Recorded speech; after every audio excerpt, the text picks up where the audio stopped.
Hey folks, welcome back to another Dice Tower preview. I'm Mark. And I'm Randy. Today we're taking a look at Diceymon. Diceymon is brought to you by Viva Studio. It plays 2 to 4 players, ages 13 and up, and each game takes about an hour to play. Great, well let's roll some dice and battle it out. Alright, setup is quick and easy. You have two halves of the board you're going to connect. They connect by a magnet. It's pretty slick. There's a lot of beautiful graphics on this board, and really the graphics are just there to show you where you're going to lay out your paths for your monsters. The graphics are done really well, but it's really just flavor text for the game. Now, you have two base buildings that you're going to put out on the board, and one is the perihelion, and the other is the blood moon. And these are the bases that your monsters are going to be trying to attack. Right. Now, there's a third faction, a more neutral faction that you can pull from, the Aurora. Now, the perihelion side is represented by the green pieces, and the blood moon side is represented by the red pieces. And as Mark said, the neutral faction, called Aurora, those pieces can be played by either team. Yep. In fact, when you're setting up the game, each player takes, or each of the two sides, take 12 of these monster cubes. Right. So the perihelion side will take their green cubes, a certain number of green cubes. The blood moon side will take a certain number of red cubes. And both sides can take some white cubes. Yes. The exact proportion can be determined by them. They can use all their colored cubes and then take 3 white cubes apiece. Right. Or they can say, well, we're going to play with a few more neutral Yeah. characters this time. So that is an option. You can really mix it up. Which You really is kinda can. neat. You can. Yep. And so there's some interesting characters. I'm sure as you play the game, you'll find some interesting And synergies some between neat, them. yeah, too. right. Some nice combos going on. Exactly. So once you've chosen those, what you'll do is you'll randomize those on your track. So that each player has a starting side, and they'll be drawing basically like you would shuffle a deck of cards. In this case, Right. you're kind of randomizing these cubes. That's right. Each of these cubes have numbers on them, and they correspond to cards which will represent the characteristics, powers, the attack value, the defense, or the life points. All their special abilities. And their move points and their special abilities on those cards. So once you've chosen your cubes, you also want to put these cards, pull the right cards out.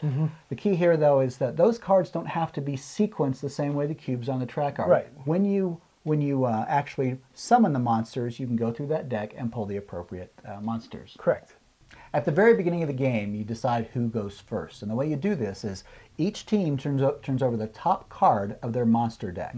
What you see in the upper left is a symbol. It's either a closed hand, an open hand, or a scissors symbol. There are no lizards or Spocks in this deck. That's right. And the way you do it is you apply the rules of rock, paper, paper, scissors, and whoever has the dominant symbol Right. gets to go first. And if it's a tie, then you draw again. You draw the next card in your deck and you proceed to do this. Now, you're not spending these cards. Keep No. that in mind. You're just using these You're cards. just using the symbol. Yeah, to determine who goes first. Now, once you determine who goes first, the standard turn in this game consists of 2 phases. The first is the summoning phase, and the second phase is the main phase. Right. So we'll talk first about the summoning phase. During the standard summoning phase, you will take 2 cubes off the right end of your dice track. Okay? You'll take these 2 cubes, you'll roll them. Yes, they actually roll. And then what you'll do is, based upon the symbols that come up, you will get a rune for each of those symbols. If the symbol at the top of the die is a number, you'll get a green fragment rune. If it's the magic symbol, you'll get a blue magic rune. If it's this kind of 4-sided symbol with a pointer on top, that's the yellow QB rune. And lastly, if you get this swinging sword, that's the black battle rune. Yes. You will get a rune for each die you've rolled. And you will put these, there's nice circular spots on your dice track that allows you to store these runes. Now, you can have a total of 5 runes of any type and a total of 15 runes total. Right. So you may have to give up runes if you, it's you some find you get interesting too- choices there there. are. And these runes are used to fuel your special attacks. Okay, Yep. so we'll talk about those during the main phase. Now, once you've collected your runes, the next thing you do is you will choose one of these 2 die to summon a monster with. Yeah. The one you don't choose goes back to your dice track on the far left side. So think of it as putting a card on the bottom of the deck. Right, exactly. Yeah. But the one you do choose to use to summon a monster, and you might have to reference, you probably will have to reference initially those cards to see what are the 2 monsters you're choosing amongst. Which one should I bring out first? Yeah, and there are strategic advantages depending Yeah. on certain monsters are better early games, others better late game. Right. But once you've chosen this, and this is the wonderful thing about this, It's really cool. you will look for these little symbols, these little triangular symbols on the die, so you can say that tell you where you open the die from. So what this lets you do, unfolds. it's amazing the way this thing actually works. So what you've got then is the die will be unfolded so that it lays flat, and you put it on the The board, if it's your first turn, you will connect it to your base building. And from then on, it's called the ground. The ground. Okay. And it's interesting too, right? The tracks look like ground. They do. So They they've look got like cobblestone looking yeah. ground. So whenever a card refers to go to ground, they're talking about on that. They're talking about this, exactly. Now, if it's not your first move, you can connect this to any previous ground you've laid in the previous turns. Once you've laid this new ground in place, there's a symbol. Each of these cubes have within them, on the ground, they have one of these special symbols, and that symbol is where you will summon the monster that corresponds to the number on that cube. So once you've done that, that monster is ready to rock and roll. Yeah, rock and roll, do special things. Now, the one thing he can't do during the initial summoning, he's not summoning sick, but when you first summon a monster, he cannot attack the opponent's base. And we're going to talk more about that during the main phase. Lastly, before you end your summoning phase, you want to take the card corresponding to the monster you've just summoned from the deck of monster cards you have and put it in front of you. In the lower right, there are 3 numbers on this card. The first one represents the monster's attack strength. The second is their hit points. Right. And the third one represents their movement speed. You'll want to take these little life tokens, look like drops of blood, and corresponding to the number in the second number with the drop of blood behind it, and put that number of life tokens on that card. This way, both you and your opponent can see how much health that monster has left. That's the standard summon phase that happens throughout the game. However, because the first player in the game has a little bit of an advantage during the very first summon phase, during the first player's first turn, that has to be offset. So he only gets to roll 1 die instead of 2, and only gets to collect 1 rune. And he then takes that die and folds it and summons the monster associated with that die. Additionally, to compensate the other player, the second player, for having to go second, that player gets a free yellow QB rune when he starts his turn. So that means he will get 3 runes, 1 free QB rune, and then 1 rune for each of the 2 dice he rolled. Yep, and it really does offset really well. It does. For the first player versus second player. It does very well. All right, now we jump to the main phase. And in the main phase, you have 2 types of actions that you can employ. You have the monster's action and you have rune actions. Now in the monster actions, you've got walk, you have battle, and you can employ your special ability.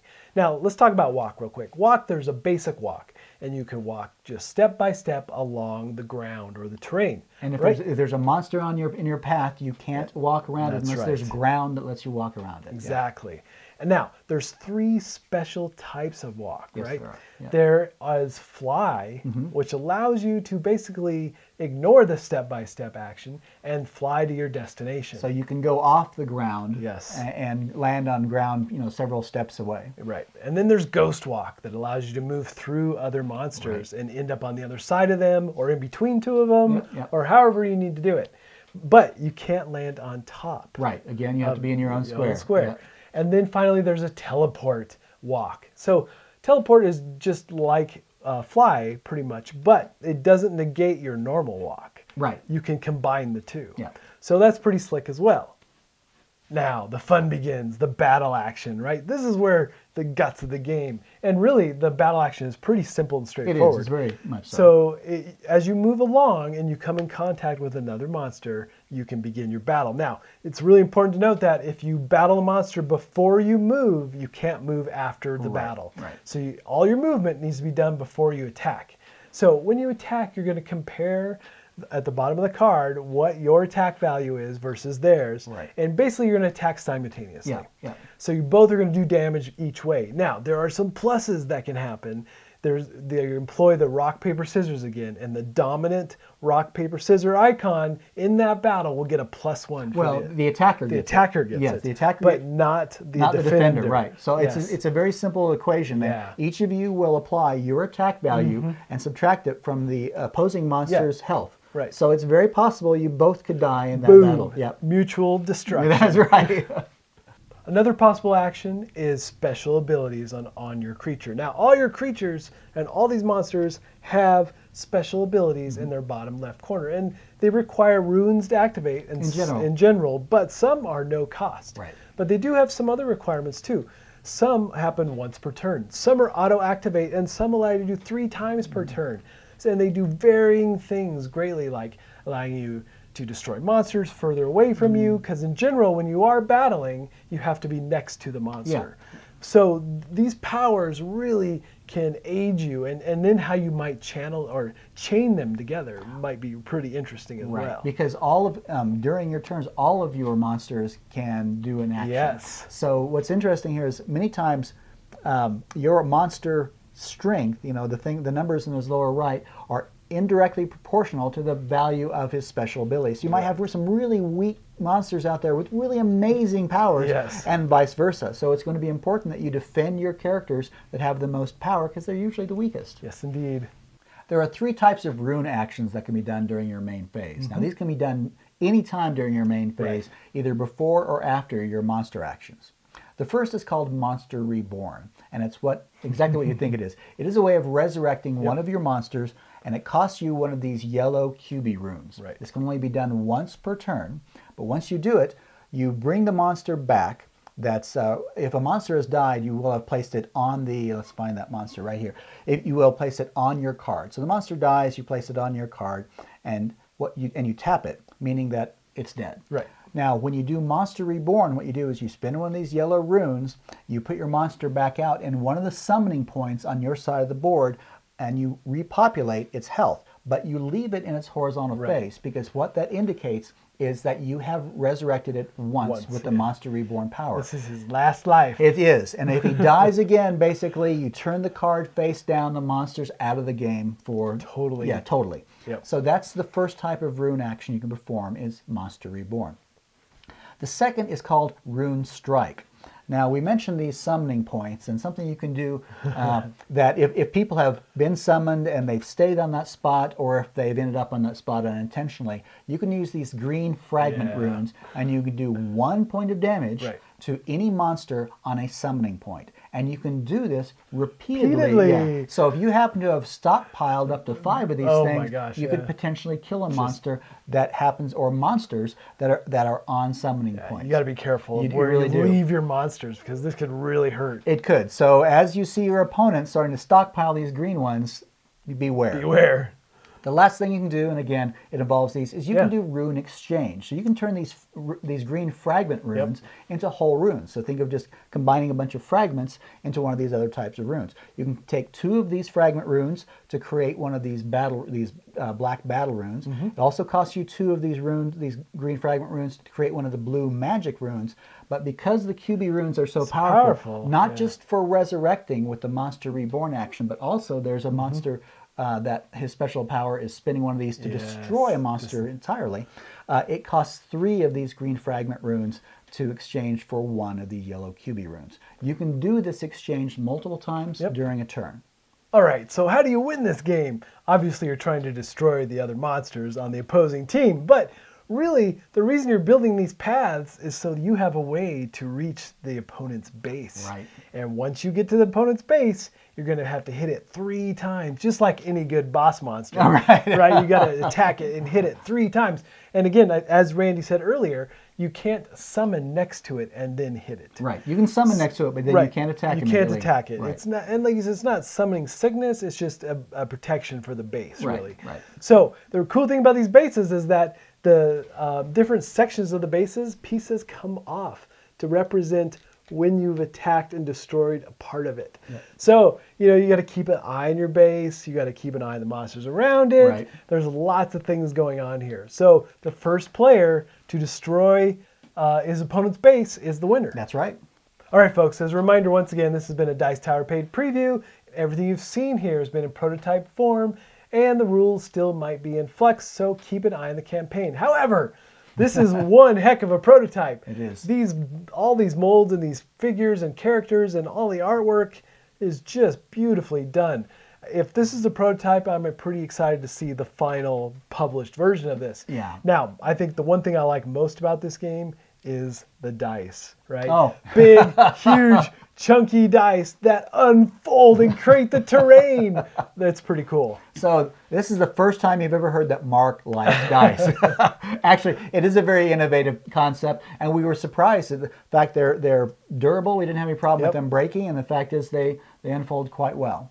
And as Mark said, these figures, They're amazingly detailed, are. and the fact that they're already painted with little expressive faces. And where's the pumpkin head? The pumpkin head even yeah. has a face inside It's pretty of slick. the jack-o'-lantern. So it's The amazing. figures are beautiful. Yeah, so I'm Absolutely. looking forward to seeing what the final product looks like. Absolutely. So, if this looks like a game that might be of interest to you, I'm sure they would appreciate your support. Absolutely. So I think that's it from us. That's it. And until next time, We'll see you at the table. Thanks so much for watching the Dice Tower videos. Find more great videos and reviews, as well as our top-rated audio podcast at Dicetower.com. You can also find other great shows at Dicetowernetwork.com. I'm Eric Summerer, and you've been watching the Dice Tower. The Dice Tower is sponsored by Cool Stuff Inc., where you can find great games for great prices. Cool stuff in stock. Check them out at CoolStuffInc.com.